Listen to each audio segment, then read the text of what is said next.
to talk about it this second. No. Just admit that you lied then. I'm not gonna lie to you about it. Oh my God. We're at the parking lot. I've lost the bet.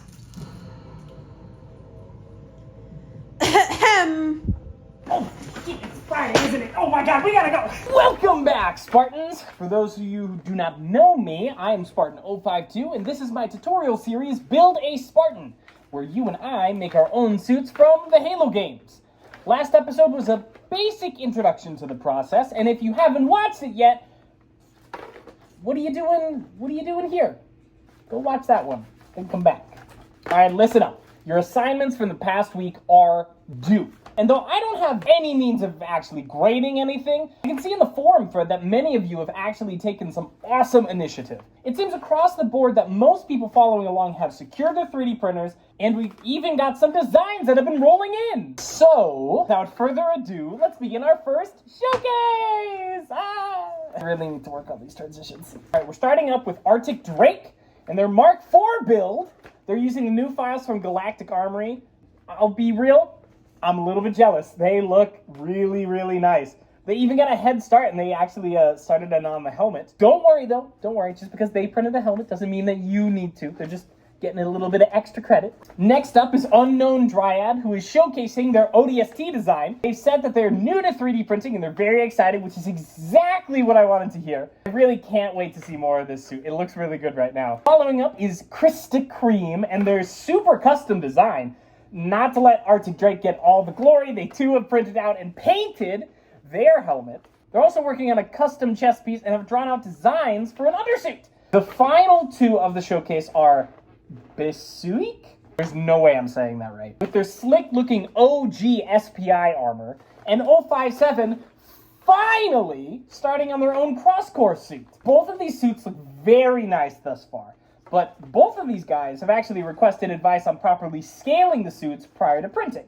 And since I kind of, maybe sort of slightly skimmed over Armorsmith last time, I figured that would probably be a good place to start for this episode.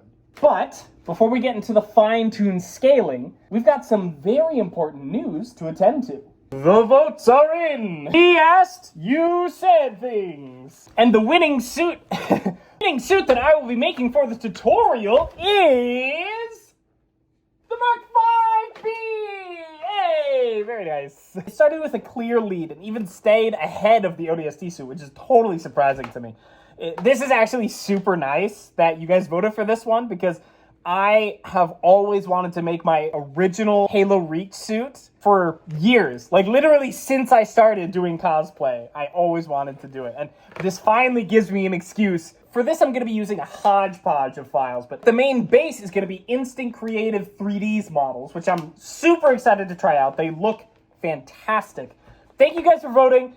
Don't worry if your armor didn't get picked. If you know me at all, you know that one way or another, I'm gonna end up making all of these anyway.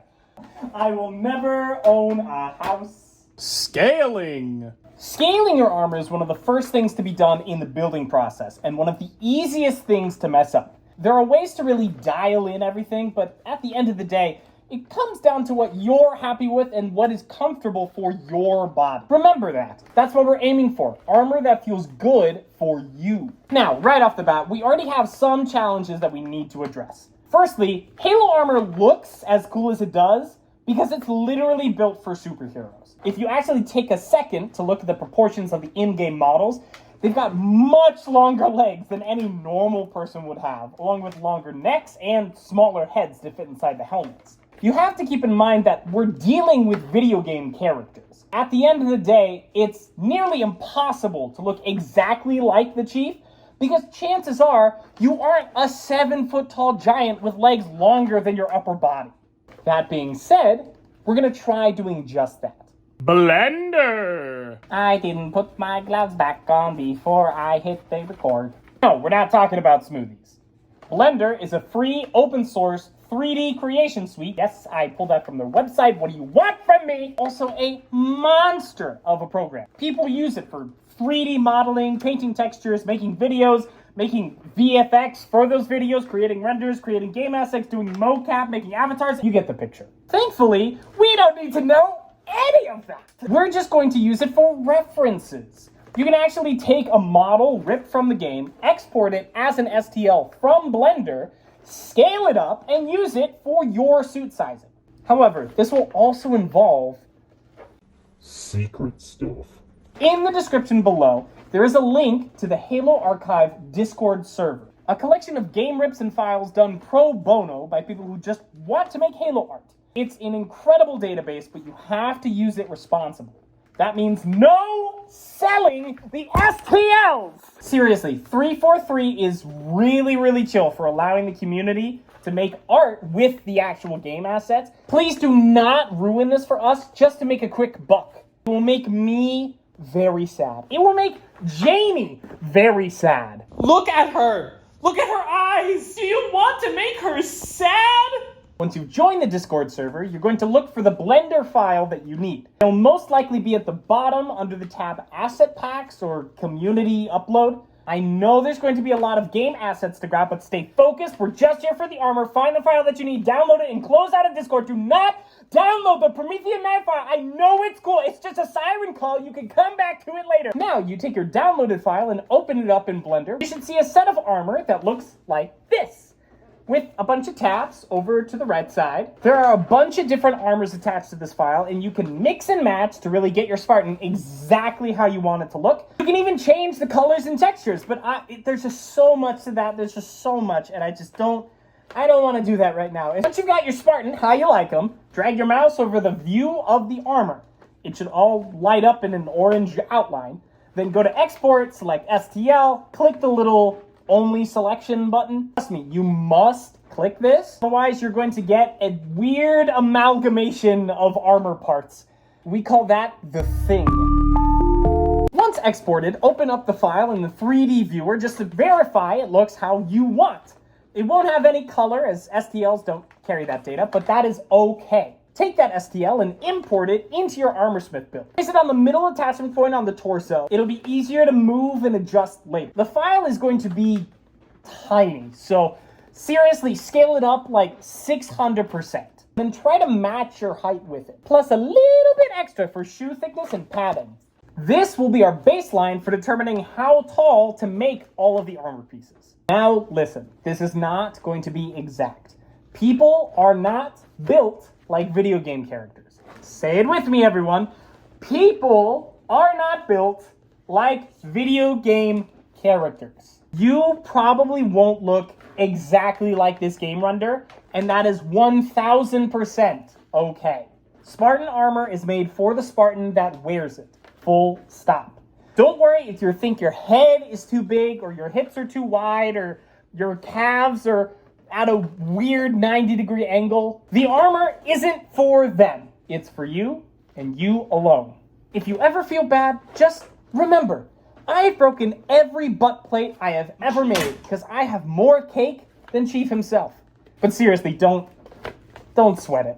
As far as width and thickness of the pieces, err on the larger side. It's much easier to add padding onto something that runs a bit big versus taking a piece that's too small and trying to peel away at stuff on the inside. If you're worried about fitment, use a free program like Mesh Mixer to cut a small slice at one of the ends. Print just that slice and then check it to see if you can fit it on your arm, leg, or head, or whatever you're fitting through it. I've also got a secret tip for you guys. You know how I was talking about how the legs were too long earlier?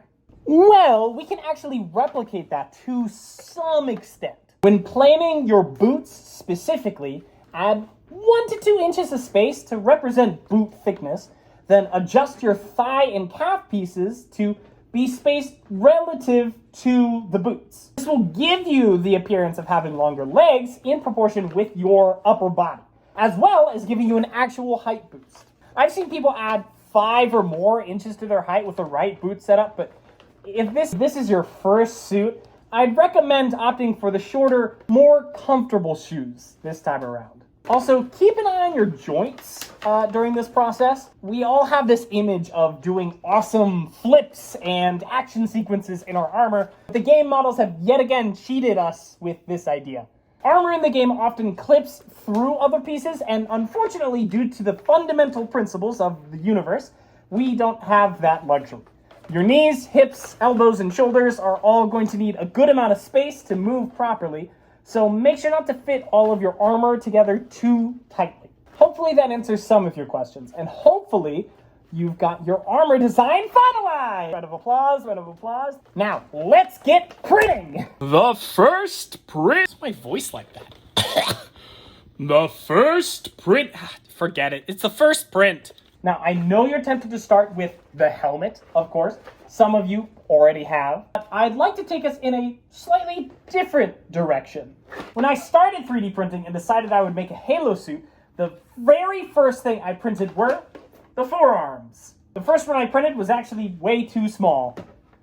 I have it around here. Where'd you go? It's this one. As you can tell, it is way too small. This was before I knew about Armorsmith and properly scaling things. The next version turned out perfect, and I used them for 3 years until I made these. These are literally the replacement for these. I want us to start with the forearm because it's something that you can see and use immediately. As soon as it's done printing, you can take it off the printer, remove the supports, and try it on and wear it around, see how it feels. Maybe punch some walls with it. Don't do that. Don't punch holes in your drywall. It's not too big of an investment in time or material, and it has a good chance of fitting on your build plate in one go. If it doesn't, that is a-okay. You can just use the mesh mixer program that I mentioned earlier and cut it in half. You'll have to attach the halves together later. We're going to do that anyway for the larger pieces of armor. You want to set your layer height to 0.2 millimeters, the walls to 2 to 3 layers, and the infill between 15 and 20%. The higher the numbers for those last two, the stronger the pieces at the expense of more material used. If you have the option, I highly recommend turning on tree supports. However, since this is your first major print, play around a little bit and see if certain settings work particularly well for your setup. I sliced 2 pieces for my first forearm, and final time came to, I haven't looked.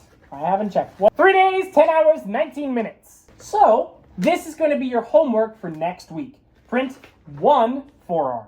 If you're feeling ambitious, print the second one. Post any questions, comments, or complications in the 405th thread. I'll link it below. And we'll troubleshoot them together for next Friday. Make sure you like and subscribe and do all the things. Hey, maybe rope one of your buddies into making a suit alongside you. Otherwise, happy printing. Word of advice, try not to stare at your printer for too long. Auf Wiedersehen!